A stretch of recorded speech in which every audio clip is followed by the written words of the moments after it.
As you can see, ito, nasa Ilaya tayo.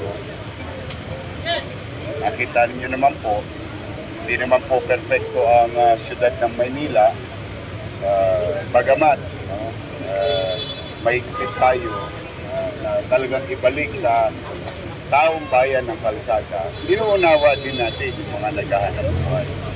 Pero hindi po pwede na sila ang masusunod. Kailangan may gobyerno.